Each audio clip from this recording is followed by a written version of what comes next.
Live from a grungy kitchen table located in Annapolis, Maryland's scenic and historic capital, it's the Maryland Crabs Podcast. With each episode, your hosts, Tim Hamilton, John Fernay, and the occasional guest will dive in and pick apart the stuff that really matters most to you. We're too lazy to actually solve any of these problems, but we can definitely stir the pot.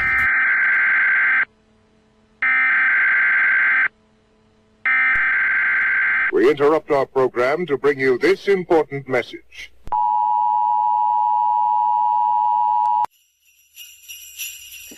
Hi, I'm Governor Larry Hogan. The holiday season is here, and that means it's time for our holiday open house at Government House.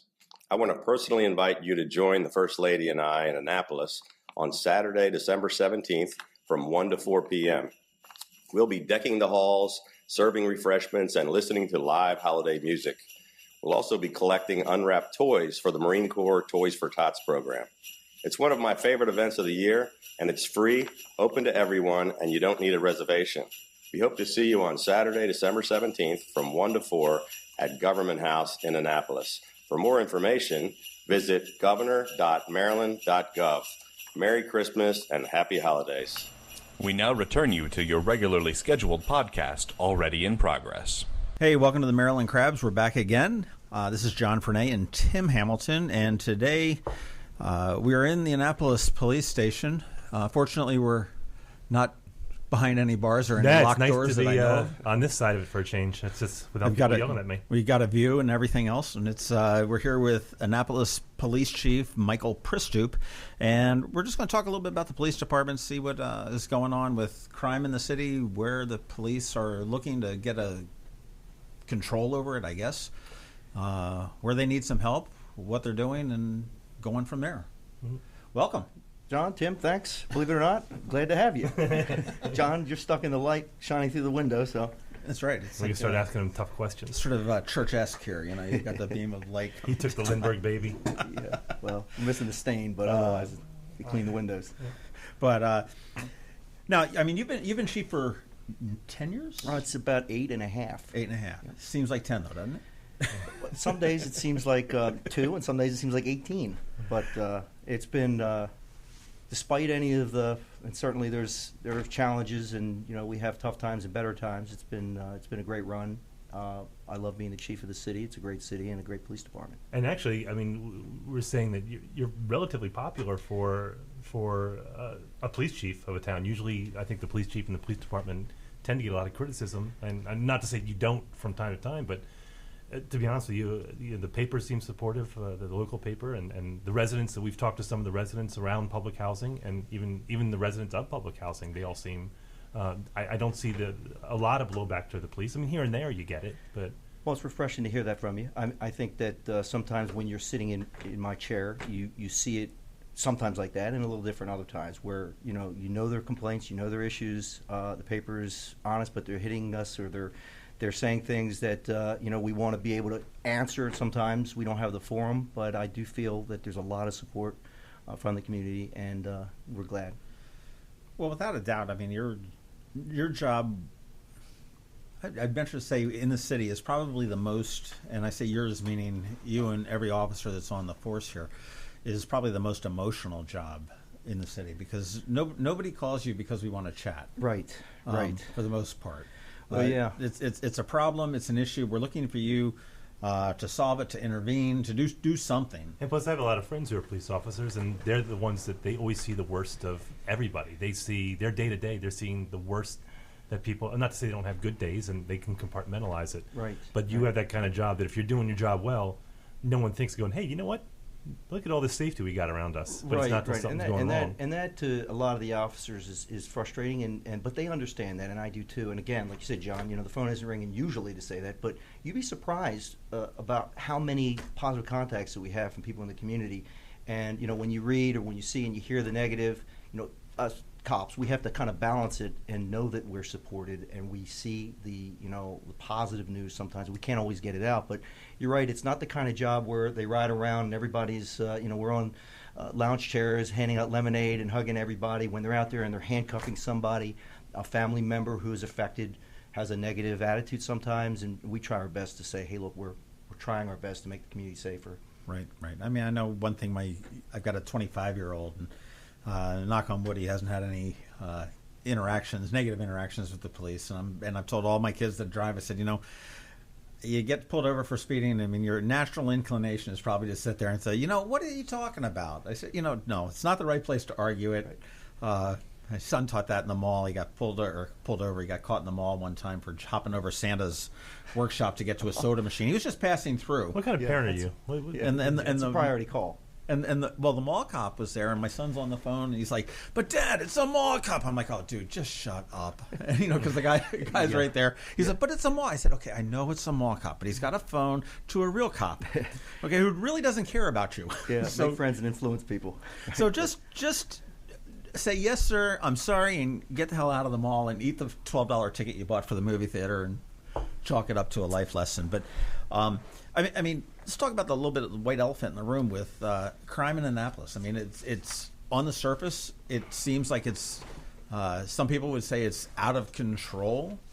Other people will say it's on the rise. But my argument with that is that we're such a small town that any statistic, if you have a homicide, then you're looking at percentages, and you're saying that there's like a 90% increase in this or that.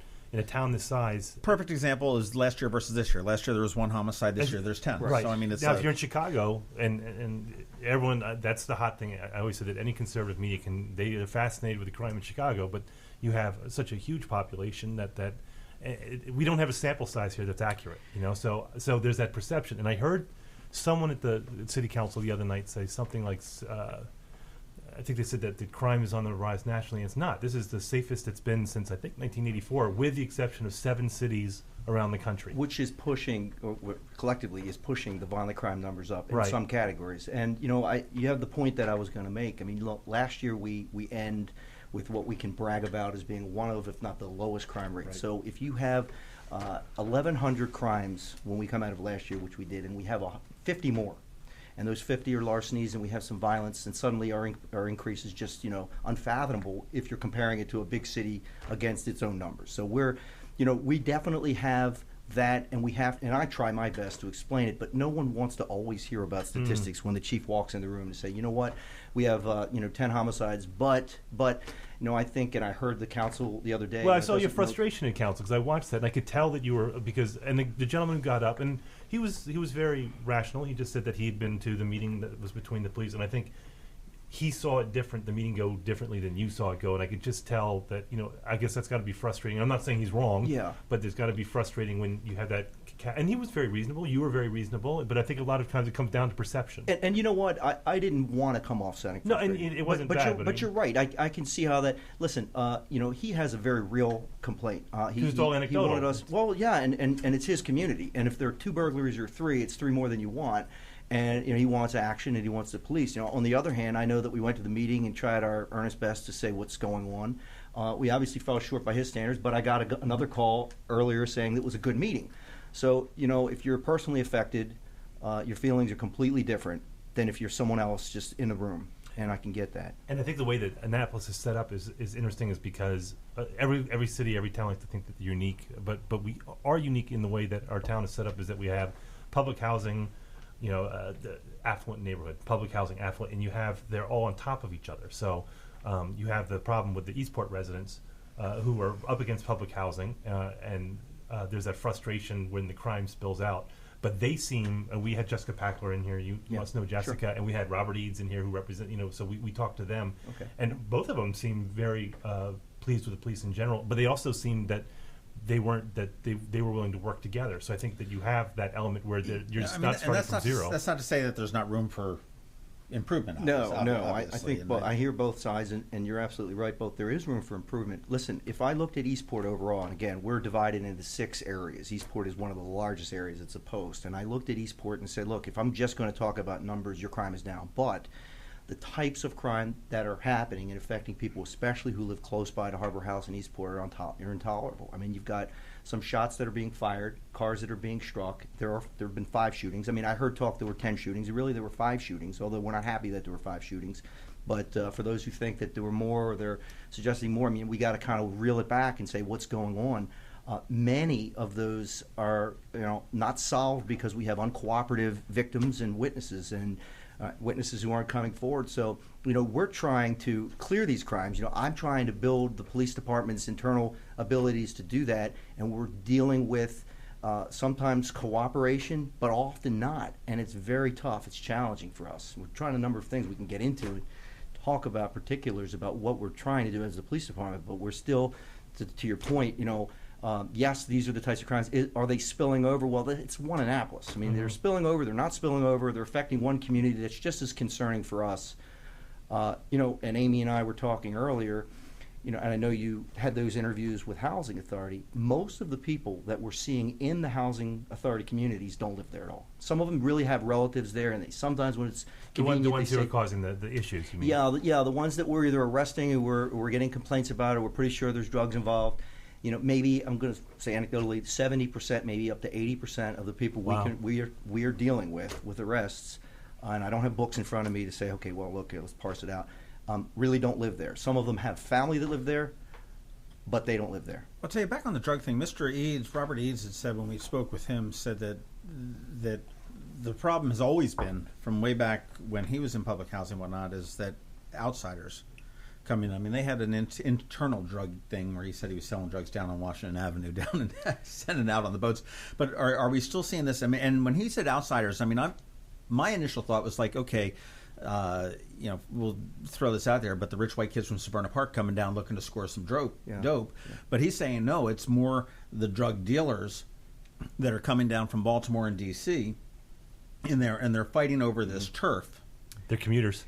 Yeah, well, let's talk about overall. When I came here, I was surprised to find out that most of the drug dealing were local people, most of it. There has been some change, and there's some indicators that a lot of the drug influences in the city really are local too, but we do have supply points that are in South Baltimore, towards PG County. We know that some dealers are outside of the city, but they set up in a number of ways with people who live and have connection with the Annapolis communities, and many of them in housing. And we're investigating right now. It's no mystery.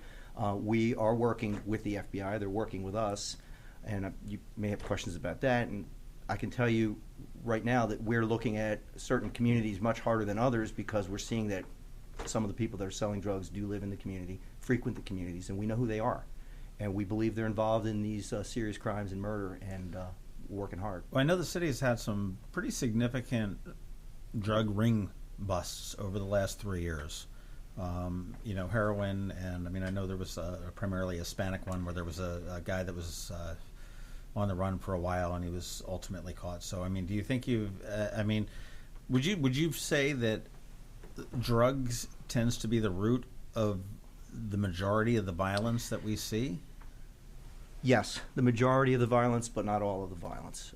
The majority of the crimes that we're looking at now, and we talk about murders, and nobody's less happy with the fact than I am that we've had 10 murders. But we look at the murders that are open and many of the ones that we've closed, and we do see a definite drug connection, and in a few we see a rivaling group of people who are going after each other, and they are seeking revenge, or they're trying to establish turf. If I were to say, gangs, is it spilling out? I would be irresponsible to say it is. I think that these are going back, and a lot of folks don't want to hear me say targeted, because that means that we've diminished their value, right. But they in fact are targeted. And if a drug dealing group, which we have, is after another one, or enforcing a territory, unfortunately the results sometimes end in murder, and we have a few of those. So if you look at the proximity that we have to D.C. and Baltimore is interesting, because I know that Baltimore crime is still, I mean, that's a huge issue nationally. That's a national story. But I grew up outside D.C. in the 80s when it was an absolute war zone. And since then, it has really, in all categories, it has really improved. But I don't think that you stop crime. I think far better that it probably moves. And is this almost like a franchise where all of a sudden they're setting up, if they can't do it in Anacostia, they can't do it in Northeast, then all of a sudden, they're setting up here. And they're, like I was joking before, they're commuting. I mean, that's essentially, they have connections here. So are we looking at, is this far more complex than just simple, these are guys who got a little bit of heroin and they're standing on the corner? is it far more organized? So when you're saying targeted, this is part of those organizations. So not even as much as a gang, it's a business organization. Yeah, you're right on point. The influences have always been there, and it's economic in so many ways. The drug dealing is a trade. The people who are doing that particular dirt here are doing it for financial betterment, but they're coming here because they find a market. And if it's in public housing, and this goes really back to what I've been trying to do for a number of years, make it really tough for people who shouldn't be in public housing to be in public housing. And so if Annapolis becomes or is a market for drugs, and that drug deal goes bad, or there's some group that's trying to spread them out for territorial dispute, then we're going to have the crime here. If it wasn't here, if it wasn't such a great market, and that's why we're making our drug arrests and publishing our arrests and doing this stuff, then we can push it out of Annapolis. But you're right, the crime may still happen. We don't own it in Annapolis, and that's half of our goal. It's to move it out, arrest the folks who are responsible, and that's another story, what we're seeing again. Do you guys feel that it's obviously not a cure, but is there you said you've identified some warring factions. Do you feel you've got a control over where the direction is? Yeah, well, we do have some control over the direction of some of it, and I've stood up a task force. I've got some of it. Should I be talking about all the things we're doing? We're seeing bad indicators that we have a heroin problem in the city. We have 60-some, close to 70 overdoses in heroin. Which would be in line with what the county's experiencing. How many counties blowing up with theirs, and I'm not going to qualify the problem, but we certainly have what they have. But it's part of a trend, overall trend. It's an overall trend, which means that heroin is happening here and the sales are happening. Let me talk about heroin real quick. I just read an article in the Baltimore Sun last week that said that Harford County is averaging one heroin death a week. Wow. And Steve Shue is saying that we're on target to do 120 deaths in the county, which is like 3, I think, a week. If that's Oh, they're doing one a week. Yeah, I think it's like 2.5 a week or something like that. And it seemed like Anne Arundel County was just far outpacing. And I know. Yeah, I know their numbers, and I can tell you that the number of heroin deaths that they've had, I know our numbers. We're certainly outpacing last year significantly. But could it be very unfortunate? But could it be geographic? I mean, this is where with all of a sudden that you have, we're in between DC and Baltimore, and so if we're setting up an outpost, if we're setting up kind of a franchise, are they coming from Bowie? Are they coming from other locations where in Harford County you don't have that because you have Baltimore right to the south? Possibly. Economics. I mean, hey, I just want to interrupt real second. We've got somebody at the end of the table that was raising her hand. This is Corporal Amy Miguez, who's also in here with us, and she is the public information officer for the City of Annapolis Police Department, and she had something on the heroin. Yeah, we just wanted to mention Anne Arundel County in the state of Maryland ranks 3rd as far as the number of heroin overdoses, number of fatal heroin overdoses. What are the first two, out of curiosity? Baltimore City and Baltimore County. And Anne Arundel County experienced the highest increase in heroin overdoses in the first quarter of 2016 out of the whole state. So just to give you a perspective of what's happening in the area. How many deaths have we had in Annapolis? Well, so we've had 10 fatal heroin overdoses. I know the county, and I don't want to count their numbers and say what they've had, but it looks like they've had 100 overdoses in the county. I'm not sure which type of drugs they really equate to that. We're in the southern district of the county. We hand them our numbers, we add them together, we show up at the heroin meetings with them. We're doing the very same things that they're doing to combat the problem using the health department and crisis intervention. So Annapolis numbers would probably be included within the county numbers, would you think? It is included depending on who you're asking what the form. Okay. They'll report their numbers. If you ask them how many they've responded to, that answer would be different. If someone said, what are the total numbers of deaths in the county, then they would give you our numbers included. Yeah. So whenever Chief Altamari and I are in the same room or we're talking about strategies, we're on the same page. All of us, both of us rather, in the county and the city, are turning over our known overdose people to the health department so that they reach out and try to offer structured help. I don't know how many have accepted this help. We see some overdose people who are second, third time in the city. We show up, there's Narcan administered, and then a couple days later, the same person overdoses Narcan's administered, and it's really a cycle. Sad cycle. That's tough. So we had is there this has been it's one of those things where you see an increase where it's anecdotal. So, but I mean, this is something that's genuinely it's been an increase. The heroin, is there a racial and ethnic component to it? And most people would shy away from that, but you have to take that into account because if it's disproportionately African American, then that would explain a lot of the issues that you have with public housing. Or is it that's where it's sourced because it's easier to bring in there? That's a great question. A couple years ago, I could have told you that most of our overdose victims were white, they were Caucasian, and most of them were from outside of the city and the county. And that was something because, we were, say, attractive to people who would come in from the counties and the suburbs to come here. Now, this year, I look at it and I see almost an equal number of white males that have fallen prey to the overdose, that have overdosed, compared to African Americans. So it's very, very close in numbers, and most of our overdose victims are Annapolis residents, which means that, which means something that I think, we have discouraged, I believe, some of the migratory traffic coming in. Which is, we were talking about, the BMW with the white kids pulling into Robinwood at 2 a.m. That's what you stereotypically think about. Yeah, a lot of it's walk-in, and there are people who live in Annapolis. But I can say also, I know that the other story exists still, but I think it's less now. It's possible, like you said, John suggested, I believe, there's a market somewhere else. There's a mushroom market that's closer to home, and we're no longer attractive, and that's good. We want that. We don't want people coming into Annapolis selling, or involved in illegal drugs at all. So kind of going back to what you were saying, you were kind of hinting at, and I know that you can't say a whole lot, but it sounds like that there is some interdepartmental cooperation, and even between it's maybe even federal. Yeah, listen, one thing's I want to make very clear. I am doing, and the police department is doing everything that we can to do everything that we can to make Annapolis and keep Annapolis safe. And I know, despite any criticism or that we're not doing enough, I'm not going to have that. We, inside, the cops embrace the fact that we're getting help from outside. We do have the state police doing some things with us. We have the FBI doing things with us. And so that would be the things that the mayor alluded to on Monday night when he shut down Kenny Kirby. Yeah, it's okay, but so it's not a secret. It sounds like a secret. I'm not going to tell you but as you understand, if we're doing investigations, the last thing I want to tell you is kind of what we're doing and where, because it wouldn't help anybody. But I think it's very helpful that we're going to have that. And Alderman Kirby threw out ATF, and he made it sound like it was his issue was the gun issue. And again, we say this almost every podcast. We're two middle-aged white guys talking about the problems in public housing, and we don't have perspective. So here's a guy that understands public housing. He's sick and tired, he says it's the guns. But I mean, just the root would seem to be the drugs. I mean, even if you took away the guns, they're going to be stabbing each other with forks. Well, I didn't have the chance to address that particularly.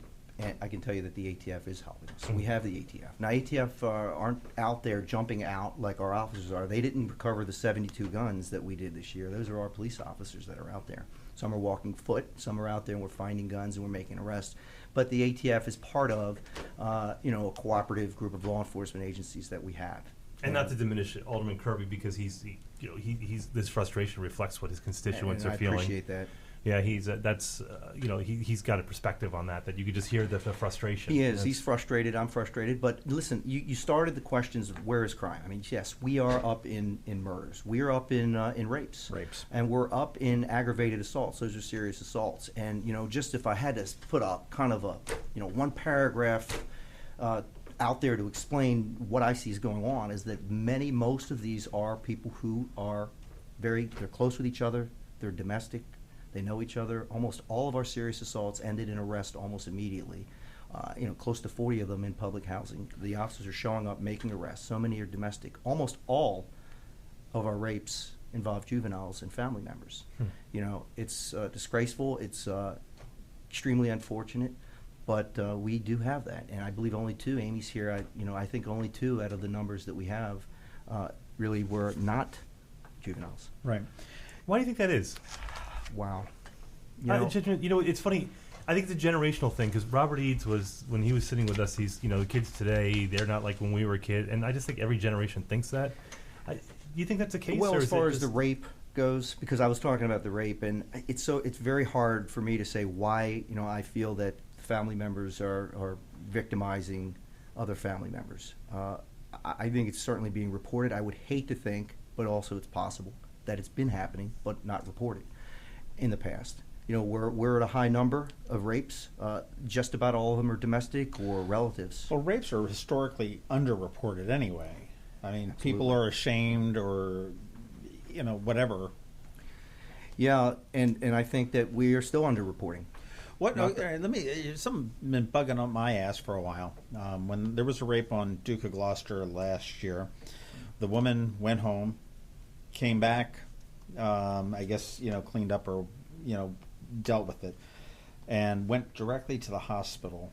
And then they called the police department. I think you meant she went back, she showered, got changed. Yeah, I think so. Went to the police department. Then you guys took her up to Mercy, I believe, in Baltimore. Because there wasn't a rape kit. And I learned that the Anne Arundel County Medical Center does not, it's not that they don't stock rape kits. They don't stock the people to administer the rape kits because you need a forensic nurse. Yeah, that's true. To do that. That's true. That's true. Pardon me, but that's bullshit. Well, I mean, we're in the we work around some obstacles, and you can see we have not had a problem getting rape victims, getting sex offense victims treatment. If there was a need for emergent treatment, they would go anywhere that they had to go. But we have had clearances, we had delays. We've taken them to Mercy, and again, there's another hospital that serves that too. I mean, it just seems so ridiculous that we're such a large hospital. We're such a progressive hospital. We're looking for cancer treatment. We're looking at open heart surgery. We're in the runnings for this. We're one of the largest counties in the area. We are the state capital.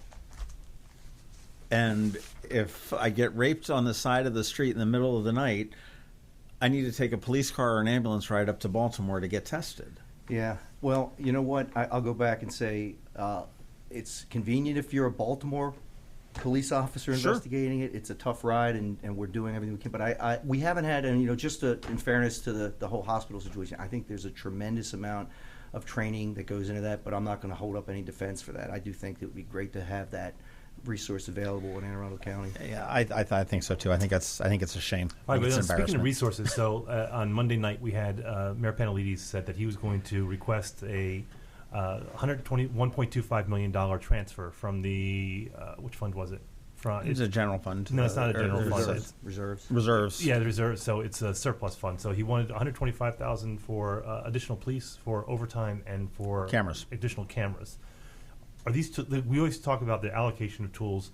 Is this something that's going to improve, or is it where you say, well, right now we have the tools that we need. It's just trying to figure out the patterns of what's happening, and is that going to help, or is it window dressing? Oh, it's definitely going to help. And the mayor's very supportive. He for that kind of funding to come our way, and it's tremendous. I got to tell you, one of the first things that we're going to do is we're going to hire more police officers. I read today in yesterday's paper, I think, that the chief has not wanted more police. I saw that.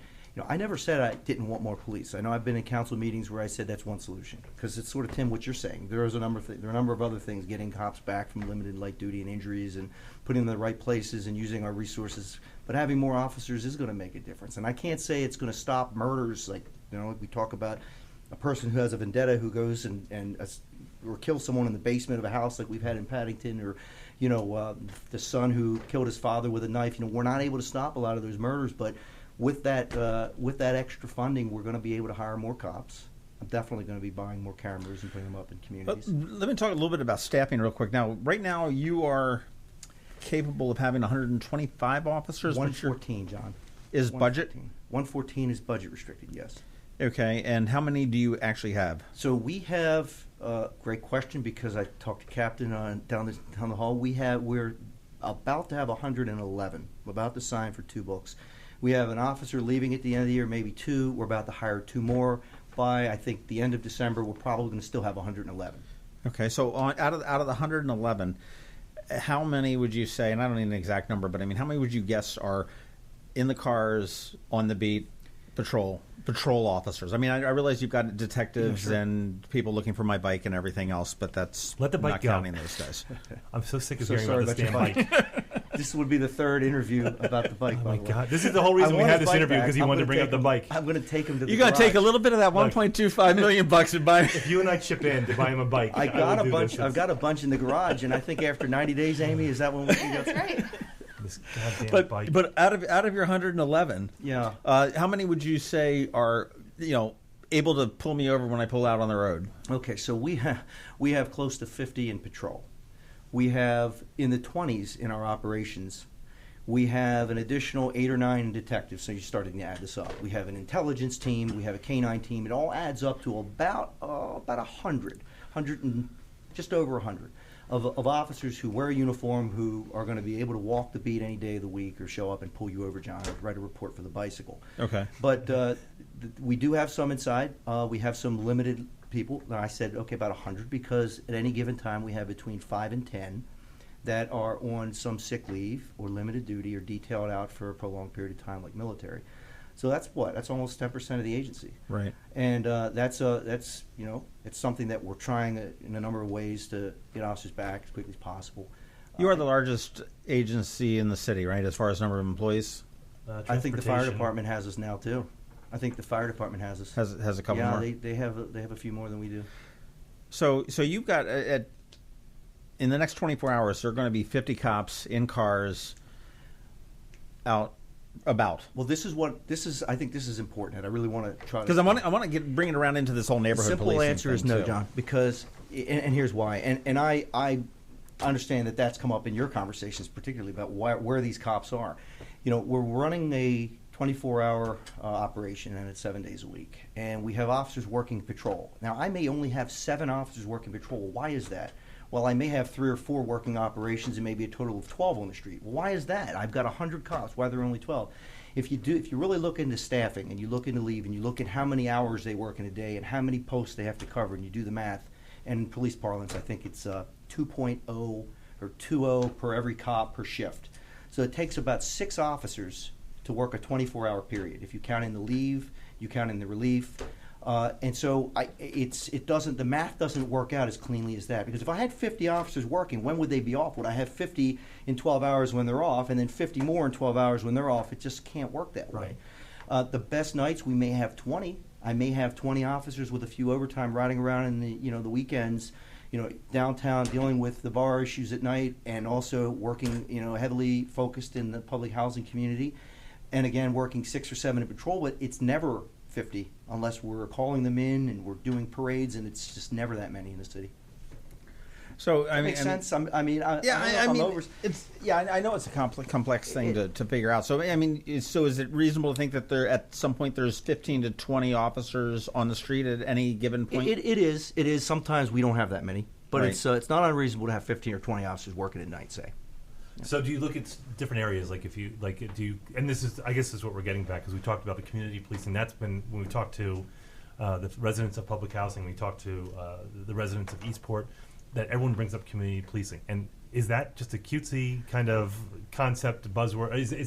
Is that naive to think that can work, or is that something that you go, look, it doesn't work because there's a practical application that you can't cover. If you have 2 guys who are walking a beat, let's say, like it's 1950, you can't, if they got to be somewhere, they can't do it. If we need backup somewhere, is it something, because these things look great on paper for people who have no training. Yeah. And we're 2 armchair critics who'll do that.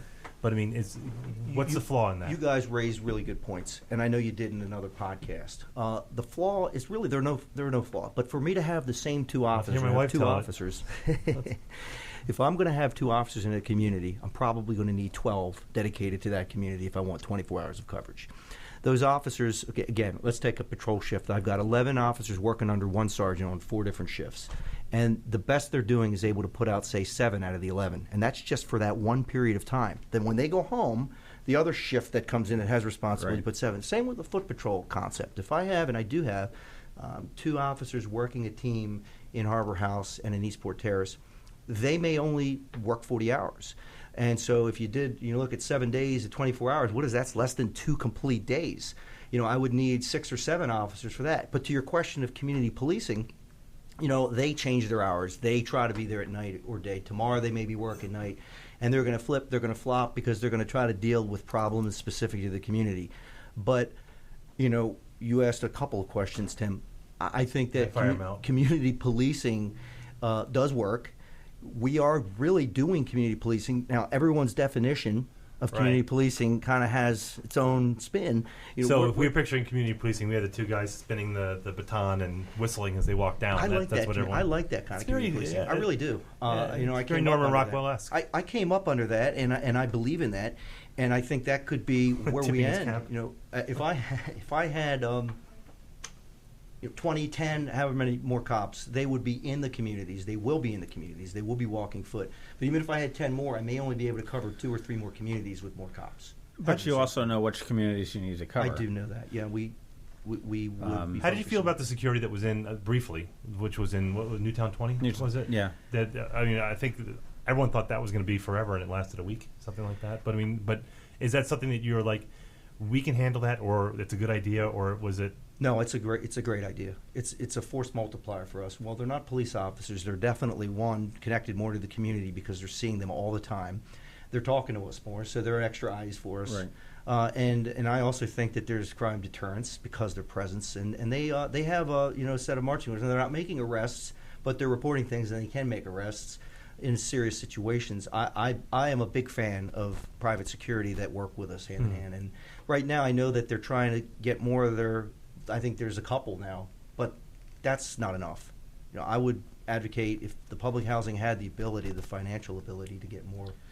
Yeah, it was kind of weird the hours they had that private for the week that they had them. It was something they were done like at 7 o'clock at night or something crazy like that. It just seemed to me that it allowed the cover of darkness to cover up everything when they moved everybody out. Yeah, we gave advice that they should work certain hours and switch the hours, but stay in the same area. It's just like our net team. Our concept for the neighborhood enforcement team, or enhancement team rather, was much like what Boston is doing and has done. And they have, I think in Boston, we looked at their model. They have, I believe, 11 teams of 7 officers, and they stay in an area all the time. So when we first started this, and by the way, the net team was out it's been about 4 or 5 years, John. I know that there's been some understanding that we put it out recently. Now the net team's been out there. It's shrunk in size, and it grows depending on our manpower. But I want really the same officers, just like the security concept, working the same community, no matter how the community improves or there are more crimes, and improves and there are more crimes, because then they're connected to the community. It is, say, a historically troubled community with crime. Today it's better, tomorrow there are problems. But if the cops are always there, and they're closely working with the neighbors, that's gold for us. So moving on from those communities, because I know that's one that everyone focuses on. We talked with Walter Vasquez. He owns Sinfronteras. Everyone knows Walter, and he's plugged in with the Latino community, mostly Salvadorian, some Guatemalan. But he had nothing but good things to say as far as the police interaction with the Latino community, which has blown up over the last probably 10 years. So now it's estimates are between 17 and maybe up to 25%. The city was really a front runner in this whole Latino. I mean, before the hiring of Roxana Rodriguez with the Latino liaison. I mean, the city, especially the police department, was pretty much a front runner in this, Tim. I mean, they had an officer who's not Hispanic, but I mean, he's fluent. And I mean, he was their outreach to be able to communicate, and then it was mostly, I believe, to when there was an issue going on with people that didn't speak the language, to be a translator. With APD, you mean? With us? With you, yeah. Yeah, well, we still have that. What's his name? Joe Hudson. Yes. Well, before Joe, we had 2 others in the past. Just when I first came here, there were 2 officers doing it. I think they were part-time. I saw not only the need, but I saw the benefit of not only continuing it, but putting Joe, and Joe was doing this before somewhere else, putting Joe right in the heart of not only helping us, but helping the community. I found that, and Joe would say, so many of the issues that he got every day, that were communicated to him every day, did not involve the police. It involved social issues. And Joe's job morphed from just helping with investigations and building and helping us with intelligence to helping the city. So the idea that the city of Annapolis has its outreach is great. Joe still helps, and Joe makes a big difference. And I get a lot of you knew we had one, but you didn't know his name. But Joe gets a lot of good positive feedback. Do you have crime that's specific to the Latino community? Are they more victims, or because I guess I don't want to say common wisdom, but the common perception is that depending on their immigration status, that if they're victims of crime, they're more reluctant to report it or cooperate with victims, and that's stereotypical. But I think there's some truth to that. I do believe that there is underreported crime in the Latino community here, and I know that we're not the only police department or jurisdiction that experiences that. I think that by having that outreach, one, we help build that trust. Joe is going to be and continues to be good at that. Ms. Rodriguez is going to help. But as far as particular crimes, I go back and say a lot is underreported. We have seen robberies. We have had, drug dealing that was by groups of kids that were and are Latino. But I don't think that there are any particular crimes that we can say is really centered in the community. What about gangs? M13, I know that we had MS-13. What's that? MS-13. MS-13, M13. Schooled him. I know. That Shows how much. What about these gangs, these sharks and these jets? But I mean, about a month ago, we had it was reported as a stabbing, but it was more of an attack from what I'm the one right next to Hillsmere. Yeah, yep. with a machete. It was just, you guys were fighting over turf wars, whether it's the county, and I'm sure I pictured you on the phone that night going, Tim, please take this, take this. What's interesting? We're one short of the record. You need to take one for the team. What's interesting? Speaking of that, because we have that, we talk about that because I live south of the city in the county, so I'm separated from the rest of the county by the city, and that creates some interesting conundrums. My daughter was on the bus a couple weeks ago coming back from middle school, drops off at the Hillsmere Library. Something happened on the bus. So there was 2 incidents on the bus. So city police showed up and they said, "Oh, we can only handle this one because this happened in the city and this one and it never occurred to me that you'd have that issue." Let me help weigh in on that. Well, first, I know that in context it can be, there's some laughs and stuff, but obviously it was a very, very serious crime, and we showed up just as the county did, and I wouldn't, John, call it a dispute that we're fighting and where it's going to happen, but I would say that there was confusion as to whose it could have been. For this particular incident. In this particular incident, we pretty much quickly found out that, while it may have been in the city, the county was there. The county was handling the investigation right away, and there was an arrest made. The county continued handling the investigation and did a good job with it. Yeah, so that was their canine, right? It was ours. It was our canine. It was our canine. Okay. Sorry. It was our canine. We definitely she saw. Just beamed with pleasure at that one. It's ours. There was some discussion about gangs. We never qualified that there were gangs. The county's investigation, I don't even think the county said there were gangs involved. I think it's mostly Northern Virginia is having that problem. Maybe a little in Montgomery County. Well, I think in this particular homicide on Hillsmere, I wasn't saying it was a homicide. Gangs. No, back to the stabbing. So we're talking about. I said homicide. I'm looking at something else. He got excited all of a sudden, like he broke news. Yeah, no, we had no homicide there. As we speak for an hour, once in a while you'll hear the chief misspeak. But the reality is, it was the county's investigation. The county handled it, and yes, there are groups, there are gangs. You mentioned MS-13. I would be remiss. I couldn't tell you that we don't have some people that identify with MS-13. I can tell you that we have another group that is Latino-centric called Brown Pride. We've had that where a lot of it is surrounding and centering in schools. And there are some crimes, including drug dealing. And we're very aware of many of the participants, many of the involved people. And we're doing a number of things. It's interesting that you talk about the schools because when you talk about crime, I think you tend to lump it all into one category. So it was interesting to me that they had an incident up at Annapolis High School last week, and they said that they were very vague about it. By they, I mean whoever was the spokesman for the event. It was a disagreement between arguments of two neighborhoods that spilled over into the school. That's exactly what it was. So if you think about that, if you look at the crime that we think of traditionally as gangs, and I consider it more of a business syndicate when you look at the drug problem. Yeah. But when you talk about the street-level violence, which is serious too, but you're talking about maybe fights or stabbings or something that's more of a crime of passion, it tends to be a lot of these kids that live in because they got to identify with something.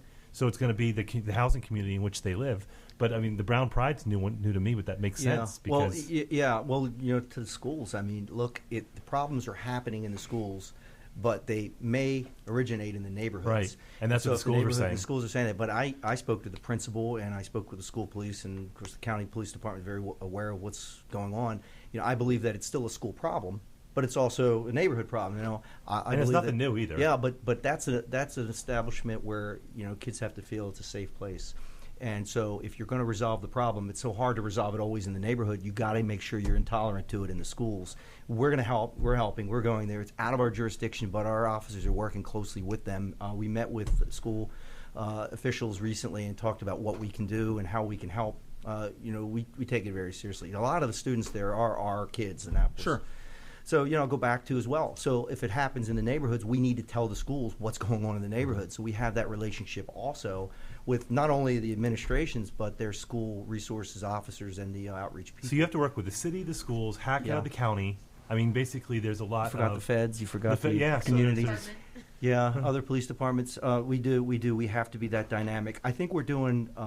And you said, can we do better? Well, sure. I think we're doing a very good job with a lot of these partnerships. We're always looking for new ones and ways to expand. And we're using.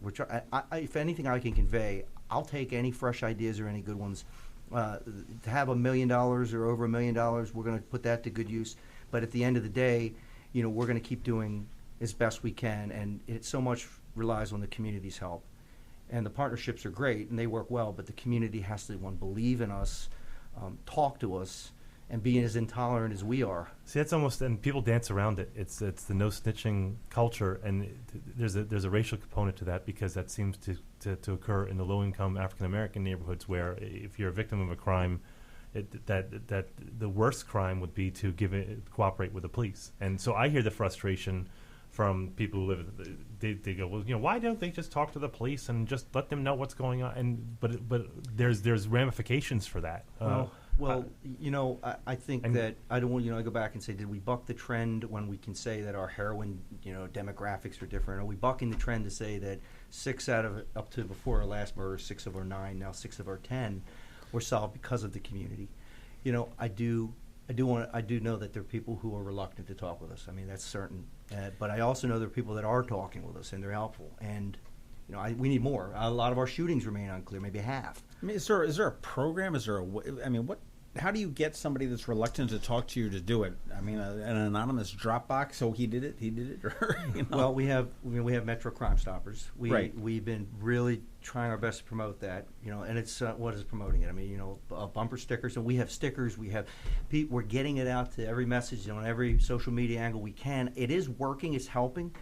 That's one way. We recently had a pledge by the FBI to reward $10,000, up to $10,000 for on the murder for Mr. Carroll Jr.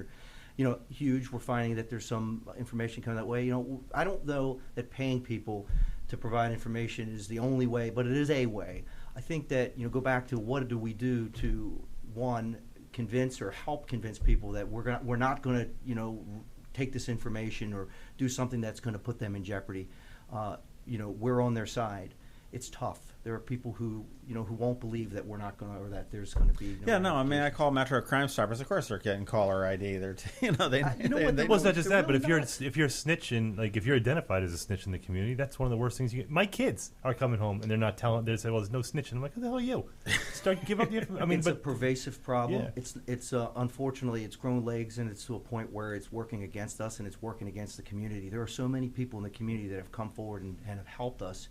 And it's clearing crimes and it's putting people behind bars for years and years. And the same people, if they weren't locked up, would be committing more crimes.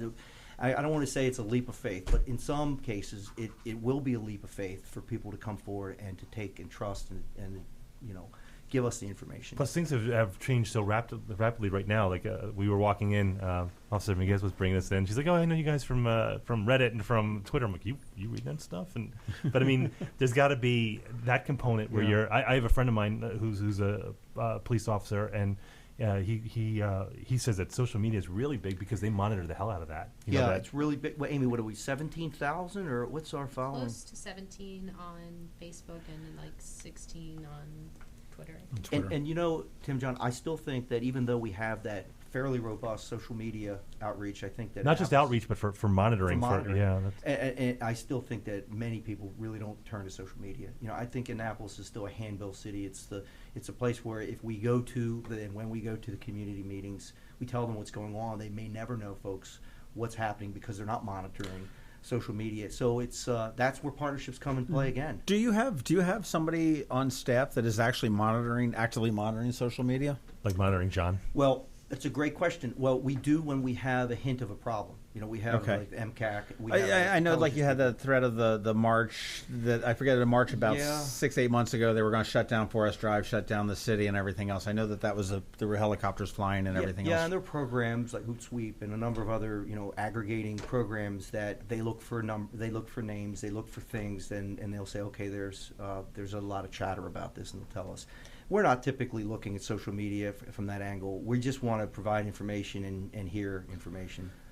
We do check with those resources because it's also urgent when there's a problem. I know it's funny, but like Twitter is awesome for me because when somebody says, "Oh, what's going on at Annapolis High School?" I've got a search there. I can sit there and I can. That's the first place I go. I can get in touch with a student inside the high school within 2 seconds to tell me what they've got going. Now, obviously, I've got to sit there and determine whether they're a valid source or whether they're legitimate or not. That's a good point.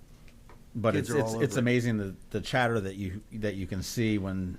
Yeah, and I think that even though I do still think that Annapolis is kind of I don't want to use the word provincial, but it's a closely knit city where a lot of the information has to be by word of mouth. I do think it's growing so much that Annapolis, just like everywhere else, is expanding. So everything we do, Amy, and we're what we're using Nextdoor now, and obviously Twitter and Facebook, and are using our own pages, but everything is blowing up. So we're trying to ride those trains wherever they.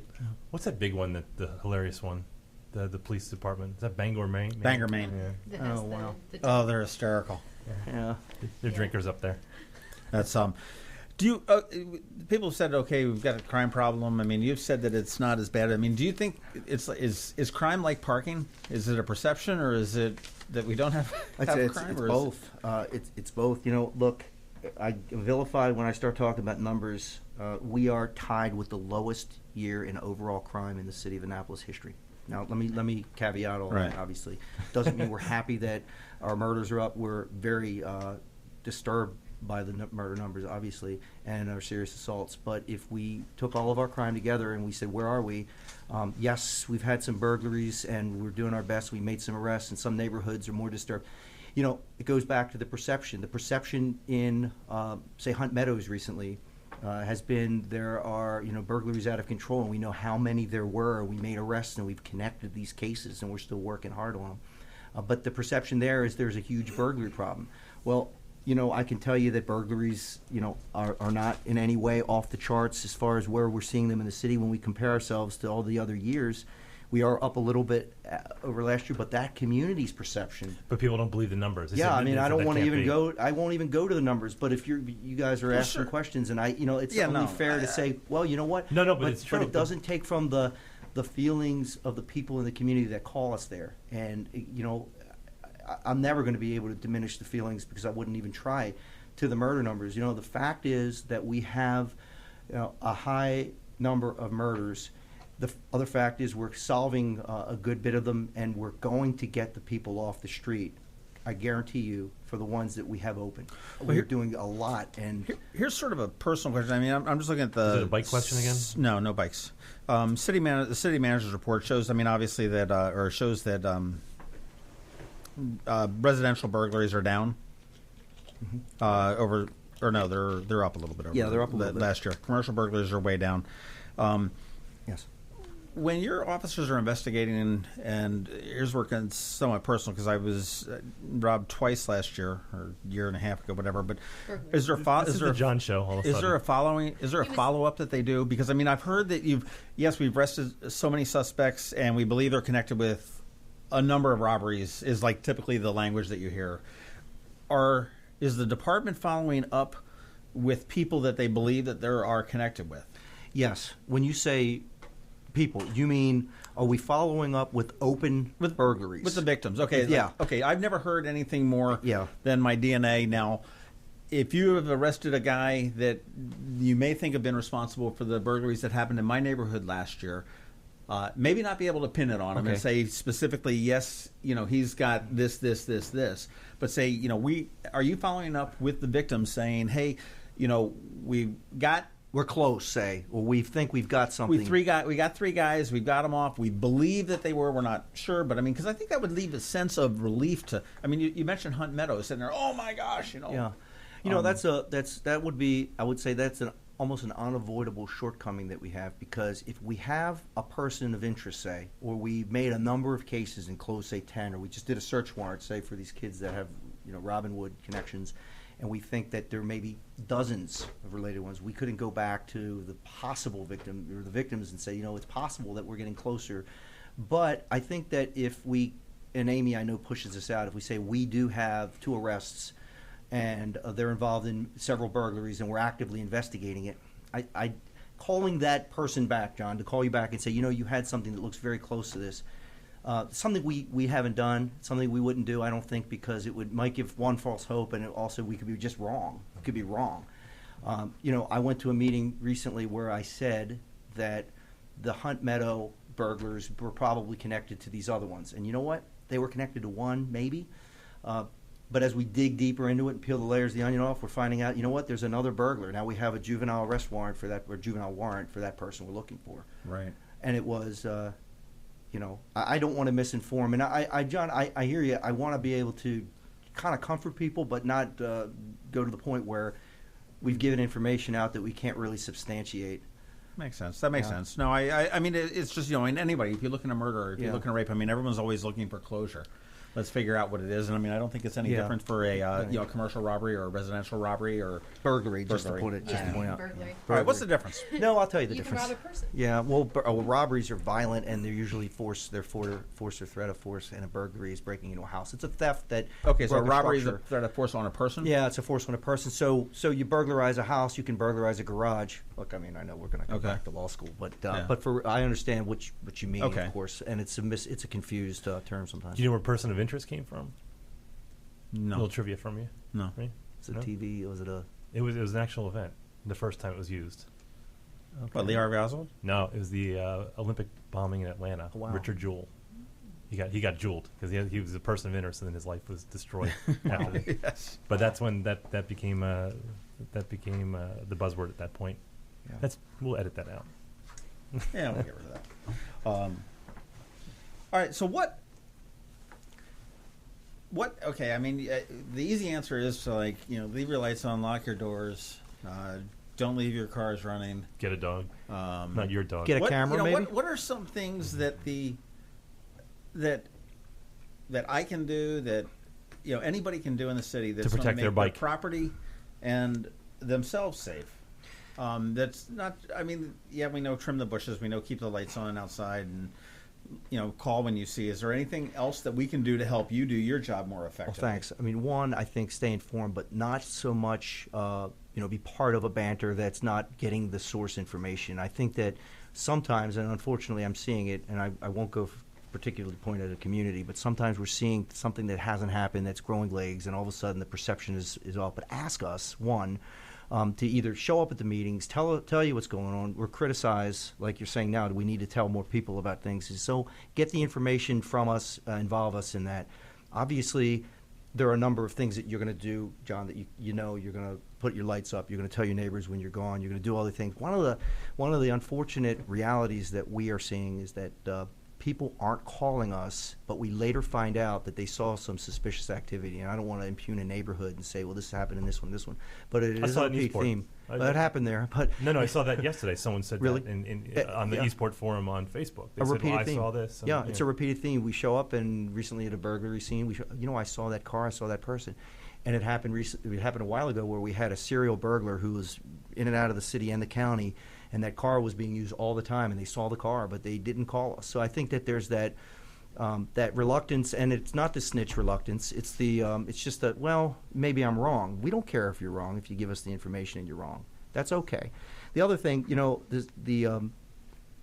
some of the more normal things that we would always talk about really would be just security measures. I don't always know that it means we're not going to have the burglary. It's just you're not going to be the victim of the burglary. Mm-hmm. Sometimes, if you harden up your house and you have all these devices, someone else who isn't as savvy may have their house broken into. Yeah, I'd rather my house be safe than John's, frankly.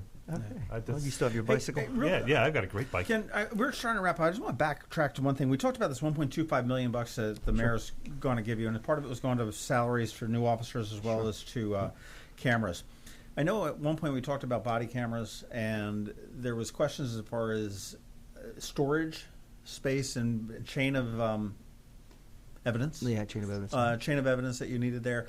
And I know at one point, as far as the cameras that are existing, I mean, how are they monitored? I mean, I'm assuming we don't have a staff of people watching TVs slowly going crazy. Well, right. Well, there's two. Well, so you're asking two things I hear. One about body worn cameras, and then the other about city cameras. Let's talk about city surveillance cameras. Well, okay. So you know that we recently put another 64. I think the numbers are right. About 64 cameras up between Eastport and Newtown. You know, the mayor provided money. You know, we were super happy to get that. We put them up. Those cameras aren't always monitored. Although we just hired a camera monitor, and that person will be on board. Even go back to how many cops does it take to work the streets? Mm-hmm. You know, one person monitoring for 40 hours isn't enough. We do have some of those 5 to 10 limited officers that are also helping do that. So there's the one proactive aspect of monitoring cameras. So we see activity and we monitor calls the officers and say, you know, there's a problem, go look at it. And then there's the need to go back, which is where we're really getting our results right now. We have solved, and I could give you some thoughts of it. We have solved so many crimes using our cameras because we looked at the footage. And you had mentioned just when we talked about the tips and you briefly mentioned, I think I may have cut you off, but about get cameras. You did say as far as residences or people. Well, yes. Do you have a list of people that have cameras? We do have that. We have. For instance, I have a sheet here. We've got access to over 200 cameras outside of communities. Some we don't own, some we do. We own probably half of that, as far as the city owns half of those cameras in different communities. But there are a number of other communities that we tap into. They have their cameras, you know, Bywater, Bay Ridge, you know, commercial establishments and other communities have cameras, Woodside. And we look at those cameras live time and can, because we have a nerve center that we use. But so you're able to access everyone. We access them. We access them. With a lot of cooperation, we access, and we can look at them. When we do have our monitor looking at cameras, we can manipulate certain cameras. Now, I don't think we can manipulate all the community's cameras. There's, you know, I think I'm speaking out of school to say we can do that, but we can definitely either go back or we can ask for footage. And sometimes, we go to meetings. We say, we'll put cameras up, personal cameras. They're so cheap. You know, a personal, like a deer camera, they call it. Sure. Or some other cameras. There are companies out there, I don't know, what is it, $100, $200 to put a camera that you can look with an app when you're at work at. You can look, it's invaluable. It's invaluable. It's not stopping often. It doesn't stop the person from committing the crime. But here's the thing. If we catch them, it stops the next crime. That's right. So are you maintaining a list of residents? I mean, okay, I've got an Arlo camera system or something like that. So we have on our website a way that people with alarms can register their alarms with us. So we have contact information, but it's also night reference information. So businesses and homeowners or people who live in the city can register on our website. They fill out a form and give us all their information. And that's for something happens at your house. We've had situations where cars have struck houses and the owners are out of town. You know, how do we contact that owner to let them know there's a problem? If they've left us contact information, which the situation I'm thinking of, we did have. Or somebody's like stealing panties in an apartment or something like that. So if your broadcast works, right, then everyone listening will do this and they'll register online. Yeah, so they register online, and in that form it says, they go to your website. Cameras? Yeah, they go to our website. So the city's moving to a new website January 1st. Yay! So our website is a bit unorganized right now, but I believe it might be under services for you or something like that. But if you search the city website and do alarm registration or night reference form, that should pop up in the search. It has a spot there for you to fill out if you have an alarm system, if you have cameras in your home. That information is recorded, and then we can go back. It can be geocoded. We can go back and say, we've had this crime here. Who has cameras nearby? This house has a camera. Historically, it was commercial, but now we're including residences, which is phenomenal. That's a great idea. That's a great idea. All right, so if they want to follow you anywhere else on social media, they can follow you on Twitter and Facebook and Nextdoor as well. Join Nextdoor. And who are you on Twitter? I am at Annapolis PD, and we're Annapolis Police Department on Facebook, and we're also on YouTube and Flickr, but I am not so active there. Flickr, yeah. No one is.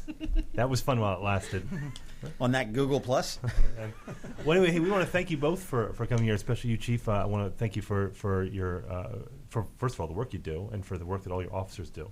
because I know you take heat sometimes, and I know you get some lauds sometimes, but overall, I think that you all do a great job, and I want to thank you for that, and thank you for coming on the podcast. I appreciate the opportunity. I'm really, really proud of our police department, and we're working with the community. Like I say, work with us, keep working with us, and have the confidence that we need. We're going to make things better. I know we're in a tough year right now with some crime, but we will overcome, and we'll make a difference. Great. Well, thanks for joining us, and John, give them the deets. Yeah, we'll wrap it up. We'll just say make sure that you follow the Maryland Crabs at all the right places. On Twitter, we're at MD Crabs Podcast. We have 2 Facebook places for you. We've got a page and a group, which allows for more interaction. The Maryland Crabs for both of them. You can give us a like or join the group. We're online at themarylandcrabs.com, and if you want to email us, predictably enough, it's at info@themarylandcrabs. And if you have any information about John's bike, can you please just reach out at any of those channels? You want to follow me, you can follow me at @Annapolis or Tim at TimHamilton47. And subscribe to the podcast. We've got some interesting stuff coming up. We've got Speaker Bush. Yep. We've got Governor Hogan that we're going to be talking to in the next couple of weeks. And subscribe to us on iTunes and Google Play. And it'll come right to your phone every week, every Thursday, right at about noon. Great. In the meantime, thank you both. Thank you both very much. This has been the Maryland Crabs Podcast with Tim Hamilton and John Fernay.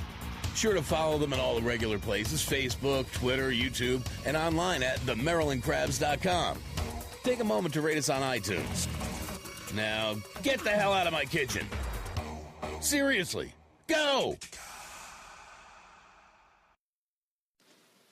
You're still here? It's over. Go home.